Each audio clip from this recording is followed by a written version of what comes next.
Prince Harry's most recent maneuver is generating far more controversy than genuine assistance. At first glance, his participation in a promotional video centered on HIV and AIDS awareness appears admirable. Spreading knowledge, encouraging global responsibility, and standing shoulder to shoulder with Hollywood elites such as Charlize Theron might seem like an honorable effort. Yet for countless observers, the central message is eclipsed by Harry himself. This initiative did not feel primarily directed at the patients, the epidemic, or the broader humanitarian crisis. Instead, it came across as yet another installment in the Duke's ongoing mission to imitate, almost theatrically, the legacy of his late mother, Princess Diana. And to many, that performance is beginning to lose its authenticity. Let's be honest, Diana never embraced AIDS victims or ventured across live minefields because she craved attention. She did so in an era when much of the world recoiled in fear. Her empathy was unfiltered, fearless, and at times put her in legitimate peril. Harry, by contrast, continues to recreate those historic moments as though he were a supporting actor, incapable of embodying the original spirit. Consider his 2019 tour of Southern Africa. He deliberately retraced Diana's famous steps in Angola, even suiting up in near-identical protective equipment. Yet here's the revealing difference. When Diana walked that street, it was an active danger zone. When Harry staged his walk, the minefield had already been cleared years earlier.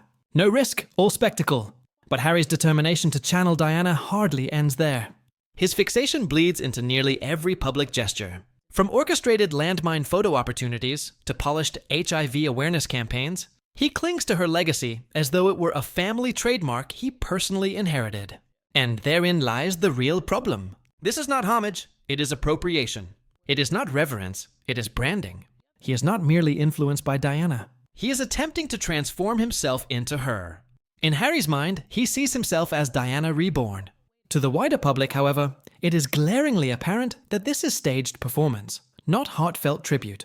And unsurprisingly, reports suggest Prince William is furious. Who could blame him? The issue here transcends private grief. It touches on respect. William has never exploited their mother's image as a publicity tool. Instead, he honors her with quiet dignity, championing the Diana Awards and supporting her causes without inserting himself into the spotlight. That restraint demonstrates true class, true leadership. By contrast, Harry seems determined to commodify Diana as his personal brand. Look at the charity Centre Ballet, originally conceived in Diana's memory. What began as a noble endeavor spiraled into scandal largely due to Harry's mismanagement.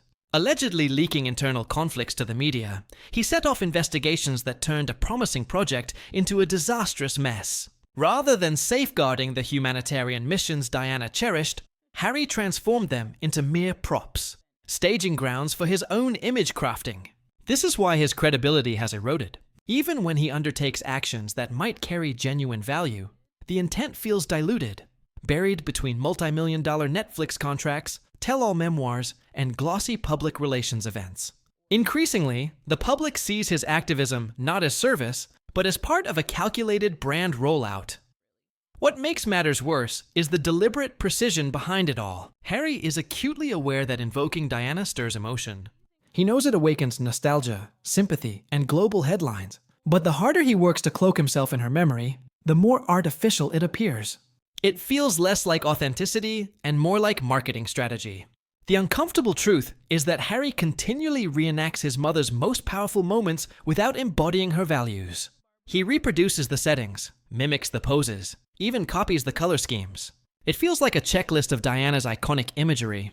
Yet, the one quality he cannot duplicate is her spirit, because hers emerged from raw compassion while his emerges from calculated optics. And then there is Meghan. For years, her fashion choices have been scrutinized for their uncanny resemblance to Diana's wardrobe.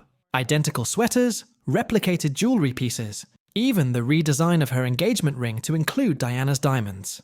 Every detail evokes the late princess. The Sussex brand, consciously or not, is being constructed upon borrowed nostalgia. Harry's obsession does not stop at symbolic tours and charity videos. It infiltrates his entire identity. He does not simply honor Diana's memory. He attempts to embody it.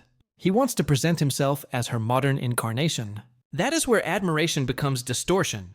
Once someone's sacred legacy is treated like a licensed brand, sincerity evaporates.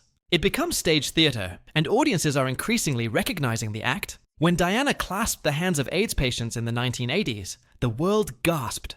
It was shocking, defiant, and profoundly human, challenging royal protocols at the risk of scandal.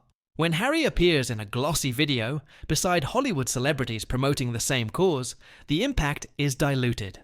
The message feels packaged, sanitized, filtered through a PR lens, and when nearly every move resembles a professional photoshoot, observers cannot help but question motives. Is this truly about the cause, or merely about Harry's image? Unavoidably, this dynamic feeds into the unspoken rivalry between the brothers. William operates with quiet composure, while Harry floods the media with symbolic reenactments. When Harry recreated Diana's famous walk in Angola, did he consult his brother? Did he consider whether that belonged to both of them as her sons? Almost certainly not. For Harry, it appeared less about shared remembrance and more about staking a claim, securing Diana's emotional legacy before William could. That rivalry even surfaces in his memoir Spare, where Harry casts subtle jabs at William, suggesting his elder brother no longer resembles Diana. The implication is clear, that Harry alone embodies their mother's image. It is petty, it reeks of insecurity, and it diminishes the very legacy he claims to preserve. William, importantly, has never sought to monopolize Diana's memory. He does not weaponize her image, nor does he frame her spirit as a commodity.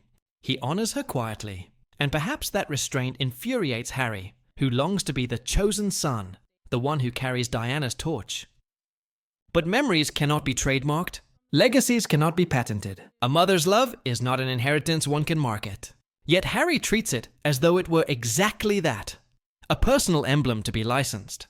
The competition reveals itself in petty ways too, such as mocking William's baldness while his own hairline recedes.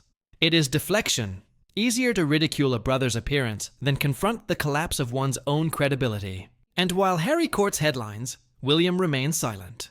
He protects his family, fulfills his duties, and maintains composure. The very grace Harry seems to have traded away in pursuit of the spotlight. Meghan's parallel fixation with Diana deserves equal scrutiny. She does not simply wear Diana's jewelry. She appears to wear Diana's narrative. The misunderstood princess, the media target, the palace outsider. Meghan mirrors every theme as if constructing a mythology in which she and Harry embody Diana's struggle, only now reframed with Netflix deals and curated press strategies. Yet the public resists because authenticity cannot be fabricated. Diana's magnetism was rooted in vulnerability, imperfection, and humanity. Meghan, by contrast, seems to study Diana's every photograph as though it were a marketing manual. From clothing to body language, the blueprint is copied frame by frame. But imitation cannot replace lived truth, and that is the tragedy. Something profoundly sacred has been reduced to commercial material. Diana's image was never meant to be rebooted by her son and daughter-in-law as a storyline for relevance. It was meant to inspire, not to be monetized. William understands this. That is why he allows silence to speak. No staged emotion, no orchestrated photo ops, just dignity. Meanwhile, Harry risks turning Diana's memory into a gimmick, the very fate she would have despised. The public adored Diana because she broke boundaries. She exuded compassion without performance. Harry and Meghan, in their relentless effort to recreate that aura, are instead reconstructing her memory as a glossy, curated brand. But authenticity cannot be staged. Diana possessed presence, courage, and unmanufactured humanity. That was her magic. And despite every carefully scripted gesture, that is the one thing Harry and Meghan still cannot replicate.